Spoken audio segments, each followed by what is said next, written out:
उडतारे परिसरातील सामाजिक बांधिलकी जपत शिवप्रेरणा प्रतिष्ठानच्या वतीने एक आदर्श उपक्रम राबविण्यात आला आहे। उडतारे येथील निराधार असलेल्या भामा विष्णू पवार यांच्या पडझड झालेल्या घराची दुरावस्था पाहून शिवप्रेरणा प्रतिष्ठानच्या कार्यकर्त्यांनी पुढाकार घेत मदतीचा हात पुढे केला। यावेळी प्रतिष्ठानच्या माध्यमातून घरासाठी आवश्यक साहित्य देण्यात आले, तसेच घराची डागडुजीचे काम चालू केले। या मदतीमुळे भामा पवार यांना मोठा दिलासा मिळाला असून परिसरातून या उपक्रमाचे कौतुक होत आहे। समाजातील गरजू आणि निराधार व्यक्तींना आधार देण्याचे कार्य शिवप्रेरणा प्रतिष्ठान सातत्याने करत असल्याचे यांनी यावेळी सांगितले।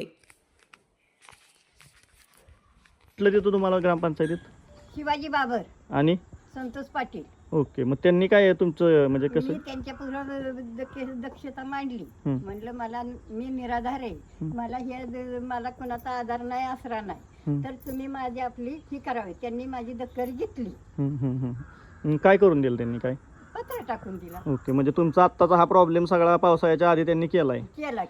अजून काय काय म्हणलेलं त्यांनी? काय करणार आहेत? काय आता काही लोडी टाकायच्यात, लोडी तेवढे टाकायच्यात, पाणी काढून फुडलं दिलं म्हणजे संपला विषय। पंचायतीत उडतारे ग्रामपंचायतीत माझ्या कामासाठी गेलो होतो आणि तिथे गेल्यानंतर हे संतोष पवार पाटील आणि ह्या भामा काकू ही दोघांची चर्चा काहीतरी चालली होती।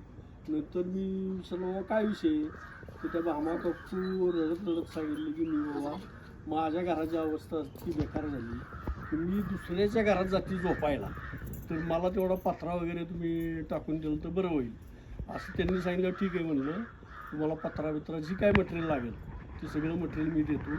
आणि हे आमचे सुद्धा सदस्य आहेत संतोष पवार पाटील, तर ते म्हणले तुम्ही मटेरियल द्या, मी त्यांना जी बसवायची ती मजुरी वगैरे सगळी आणि हे कारागिराला घेऊन म्हणले मी बसवतो। त्या पद्धतीनं त्या काकूंचं आपलं पत्रा हे मटेरियल 10,000 मटेरियल लगेच। आता ह्याची मजुरी आणखीन काय 1,000-2,000 असेल ती जाणार। म्हणजे आबा हे राहिलेलं काम पण तुम्ही त्यांना? हो, ते त्यांना सांगितले मी, गवडी कोण आहे त्याला बघून ते लोडे बिडे काय असेल ती करून घ्या। काय म्हणजे शिवप्रेरणा प्रतिष्ठानच्या माध्यमातून तुम्ही गावात आज बरेच उपक्रम राबवताय, तर त्याप्रमाणे तुम्ही निराधारांना इथून पुढे सुद्धा म्हणजे अगदी कसं झालंय, आमचा प्रतिष्ठानचा उद्देशच तो आहे की गोरगरिबांची मुलं ह्यांना सुद्धा चांगलं प्रोत्साहित करून गुणवंत म्हणजे शाळेत कशी ते पहिल्या रँकमध्ये येतील किंवा काय येतील आणि त्यांना जी काय मदत लागेल ते आम्ही करायचं ठरवलेलं आहे। त्या उद्देशानंच ती प्रतिष्ठान काढलेली। आणि अशी गोरगरीब जी माणसं असतील का नाही त्यांना बाबा आपल्याला कुठल्या रूपानं किंवा काय मदत करता येईल ती मदत करायचं असं आम्ही ठरवूनच टाकलं आहे। त्या प्रतिष्ठानच्या माध्यमातून आम्ही त्यांना ती दिलं ही मदत।